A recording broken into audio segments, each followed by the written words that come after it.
I stared at the dimly lit candles on my birthday cake, the soft flickering light casting shadows on the empty dining table. The silence in the house felt heavier tonight. It wasn't just another lonely evening. It was my birthday anniversary, and my husband was nowhere near to celebrate with me. Of course, I already knew he wouldn't be. He was offshore, working another long shift in the middle of the ocean, miles away from home. This was our life. I had accepted it long ago. But tonight, something inside me felt different. I wanted more. I needed more. I picked up my phone, scrolling through old messages from him. "Happy birthday, baby. I miss you." That was it. No call, no video chat, just a simple text. I sighed, tossing the phone onto the table. Then, as if the universe was listening, my phone vibrated again. But this time, it wasn't my husband. Ryan. I hesitated before opening the message. Ryan was my husband's best friend. He had been around since before I even met my husband, always lingering in the background, always supportive. He was the kind of man who never missed a birthday or a special event. "Ryan, hey, I know your man isn't home. You shouldn't be alone tonight. Let's go out for a drink." I swallowed hard. Was this a bad idea? Maybe. But did I want to sit here, staring at a cake I didn't even feel like eating? Absolutely not. Before I could overthink it, my fingers moved on their own. "Me?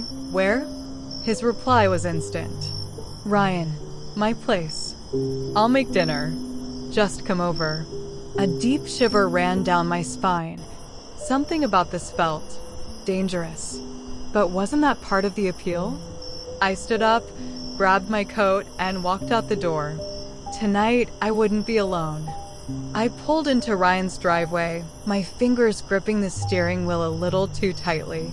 My heart thumped in my chest, not because I was scared, but because I knew, deep down, this was more than just dinner. This was stepping into something dangerous. The porch light was already on, casting a warm glow against the cool night air. I hesitated for just a second before stepping out of the car. As soon as I reached the door, it swung open. "There she is," Ryan said with a grin, leaning casually against the doorway. His eyes swept over me, taking in my outfit, a simple black dress that hugged my curves in just the right places. I hadn't dressed up for him. At least, that's what I told myself. I forced a smile. "You didn't have to do all this, Ryan." He stepped aside, letting me in. "Of course I did. You deserve more than spending your birthday alone." The scent of something rich and buttery filled the air. I glanced at the dining table, where 2 plates were set with steak, mashed potatoes, and asparagus. A bottle of red wine stood between them, already opened. "You cooked?" I asked, raising an eyebrow. Ryan chuckled, closing the door behind me. "You sound surprised." "I am." "Just because your husband can't boil water doesn't mean all men are helpless in the kitchen," he teased, pulling out a chair for me. I sat down, watching as he poured us both a glass of wine. His movements were smooth, effortless, like he had done this 1,000 times before. But then again, Ryan was always the effortless one. "Happy birthday," he said, raising his glass. I hesitated for a moment before clinking mine against his. "Thank you." We ate in comfortable silence at first, the only sound being the soft jazz playing from his speaker. The food was good, but I barely tasted it. My thoughts were too tangled, my emotions too raw. Ryan watched me, his blue eyes studying my face. "You're thinking too much," he finally said. I let out a small laugh. "Is that so?" "Yeah." He leaned back in his chair, swirling the wine in his glass. "Let me guess. You're wondering if coming here was a mistake." I swallowed hard. "Should it be?" He smirked, shaking his head. "No, but you're fighting it." I sighed, setting my fork down. I don't know. I feel like I shouldn't be here. Like you're betraying him? Ryan cut in, raising an eyebrow. I looked away. Something like that. Ryan let out a low chuckle. That's funny, because the way I see it, he's the one who left you alone tonight. My breath caught. His words hit harder than I expected. Ryan leaned forward, resting his elbows on the table. Tell me something. When was the last time he made you feel special? I opened my mouth, but nothing came out. He nodded like he already knew the answer.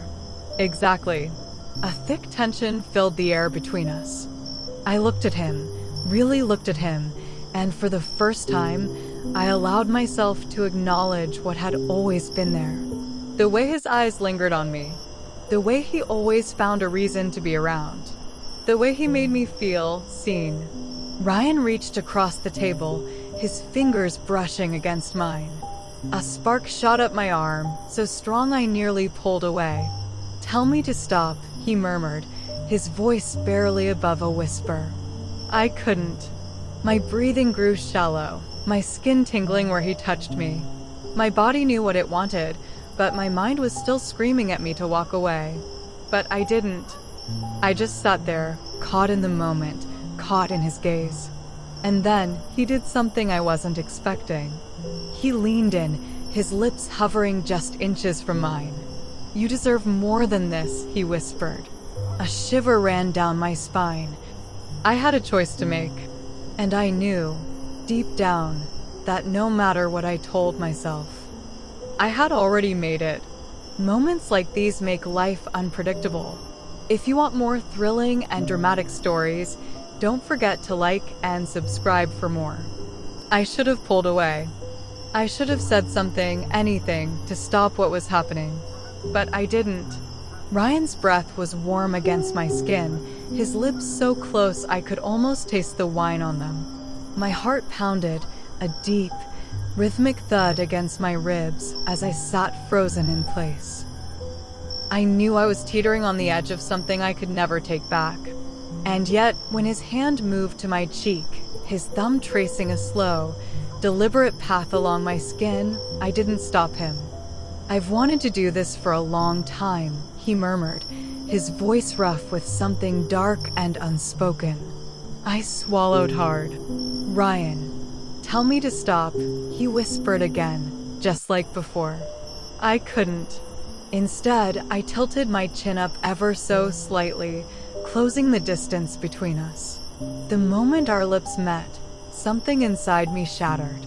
It wasn't soft or hesitant. It was urgent, desperate, as if we had both been waiting for this moment far longer than we wanted to admit.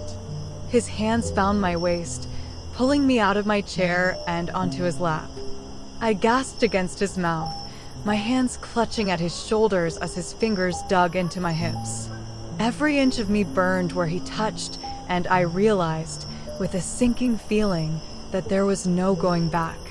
The storm outside had grown louder, wind howling against the windows, rain tapping against the glass like impatient fingers. But inside, the world was silent, except for the sound of our ragged breathing and the rustle of clothes being pushed aside. His mouth moved down my neck, sending a shiver down my spine. I tilted my head back, letting my eyes flutter shut, losing myself in the sensation. This is wrong, I whispered, my voice betraying the fact that I didn't want to stop. I don't care, Ryan growled against my skin, his hands tightening around me. You don't either. And he was right. Because even as guilt coiled somewhere deep in my stomach, it wasn't enough to make me stop. It wasn't enough to make me push him away. If anything, it only made me want him more. His hands roamed lower, pulling me closer, and for the first time in a long, long time, I felt wanted. Not out of obligation, not out of routine, but because he truly wanted me. And I needed that. I let my head fall against his shoulder, my fingers tangling in his hair. Ryan. He pulled back just enough to look at me, his blue eyes dark with something I didn't dare name. Tell me you want this. I didn't hesitate. I do. That was all he needed to hear. He lifted me effortlessly, carrying me toward the couch, and as I fell back against the cushions, I knew tonight I belonged to him. Passion leads to dangerous choices, and some lines, once crossed, can never be undone. For more intense and dramatic stories, don't forget to like and subscribe. I woke up to the soft glow of morning light filtering through the blinds, casting golden streaks across the unfamiliar ceiling. For a moment, I didn't move. My body felt warm, cocooned in the sheets, and for a fleeting second, I forgot where I was. But then I shifted, feeling the soreness in my limbs, the unmistakable weight of another body beside me. And it all came rushing back. The wine, the stolen glances, the way Ryan had touched me like I was the only woman in the world. I squeezed my eyes shut, my heart hammering as I forced myself to turn my head. Ryan was still asleep, his bare chest rising and falling in steady, even breaths. His arm was draped over my waist like he had no intention of letting me go, his fingers resting just above my hip. Even in sleep, he looked strong, secure, so different from the man I was married to, who always seemed too busy, too distracted, too far away. Guilt slithered through me like a slow-moving poison. I shouldn't be here. Carefully, I tried to move, to slip out from under his arm without waking him. But the moment I shifted, Ryan stirred. His grip on me tightened, and a lazy, satisfied smile crossed his lips before he even opened his eyes. His voice was deep, husky with sleep. Leaving so soon? I froze, caught in the warmth of his embrace. I couldn't look at him. If I did, I'd lose whatever resolve I had left. I have to go, I whispered. Ryan sighed, his fingers grazing my skin in slow, deliberate strokes. You don't have to do anything. I swallowed hard, finally gathering the courage to face him. Ryan, last night, we shouldn't have. Stop. His eyes opened, piercing blue and filled with something unreadable. Don't say it was a mistake. I didn't answer. I couldn't. Because wasn't that exactly what this was? A mistake? A beautiful, intoxicating, earth-shattering mistake. I sat up, clutching the sheet to my chest as I reached for my dress, which was lying in a heap on the floor. My movements were rushed, frantic, as if getting dressed could somehow erase what had happened. Ryan sat up too, leaning against the headboard, watching me with a mixture of amusement and something deeper, something that made my stomach twist. Are you really going to pretend last night didn't mean anything? He asked. I pulled the dress over my head, smoothing it down with shaky hands. It can't mean anything, Ryan. He exhaled, rubbing a hand over his jaw. And yet, here we are. I didn't have an answer for that. Before I could say anything else, my phone buzzed on the nightstand, cutting through the heavy silence. My stomach dropped. I already knew who it was before I even picked it up. Husband. Hey baby, I'm about to board my flight. Can't wait to see you tonight. I love you. My breath hitched. My fingers trembled as I stared at the words, the weight of reality slamming into me with brutal force. Ryan must have seen the way my face fell because his expression shifted. It's him, isn't it? I nodded slowly, feeling sick. Ryan ran a hand through his hair, letting out a humorless chuckle. And just like that, you're back to being the perfect wife. I swallowed the lump in my throat, shoving my phone into my purse. I have to go. Ryan's jaw clenched, but he didn't argue. He just watched as I gathered my things, slipping back into the woman I was supposed to be. The woman I had promised to be. I walked to the door, but before I could step outside, Ryan's voice stopped me. You'll be back, he said quietly. I turned, my heart pounding. Ryan. His eyes locked onto mine, knowing. Certain. This isn't over. And you know it. I didn't respond. I just turned and walked out the door, feeling his gaze burn into my back the entire way. But as I drove home, my husband's message replaying in my mind, I knew Ryan was right. This wasn't over. Not even close. The drive home felt like the longest of my life. My hands gripped the steering wheel so tightly my knuckles turned white, my stomach twisted in knots. I should have felt relieved that last night was over, that I had walked away before making things even worse. But I didn't. I could still feel Ryan's hands on me, his lips tracing a path down my skin, the way he looked at me like I was the only thing he wanted in the world. And worst of all, I missed it. By the time I pulled into my driveway, my husband's car was already there. My heart lurched at the sight of it. He was home. I barely had time to breathe before the front door swung open, and there he was, standing in the doorway with that same easy smile he always wore after a long trip. "Baby," he said, stepping forward and pulling me into a tight hug. I froze for a second before forcing myself to melt into his embrace. My arms wrapped around him, my face pressed against his shoulder as I inhaled the familiar scent of his cologne. But instead of comfort, all I felt was the sharp sting of guilt slicing through me. "I missed you," he murmured against my hair. I swallowed hard. "I missed you too." It wasn't a complete lie. He pulled back, studying my face with those kind, trusting eyes. "Did you have a good birthday?" I forced a smile. "Yeah." I just kept it low-key. A half-truth.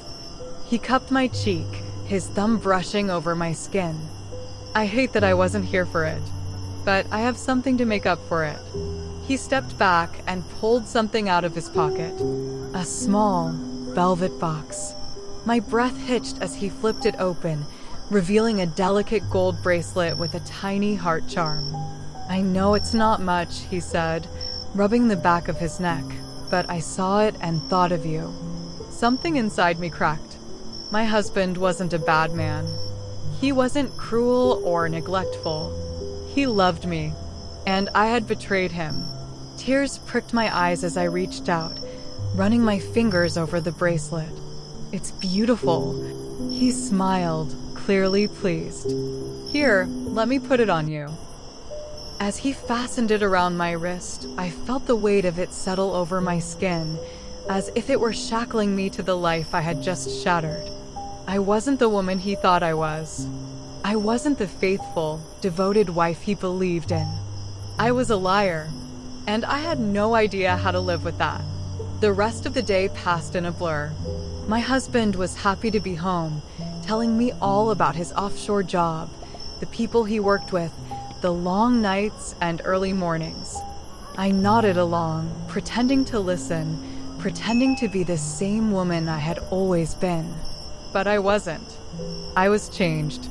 That night, as I lay beside him in bed, his arm draped over my waist, my phone buzzed on the nightstand. My heart nearly stopped.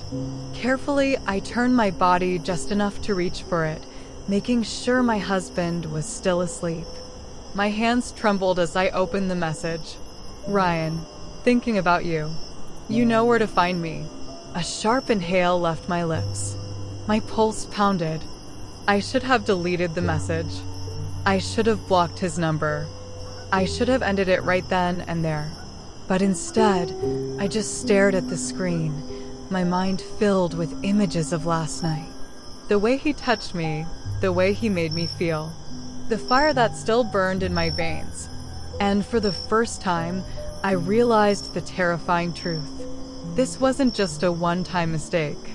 This was the beginning of something much, much worse. And I had no idea how to stop it. Some temptations are impossible to resist. If you want more gripping, dramatic stories, don't forget to like and subscribe for more.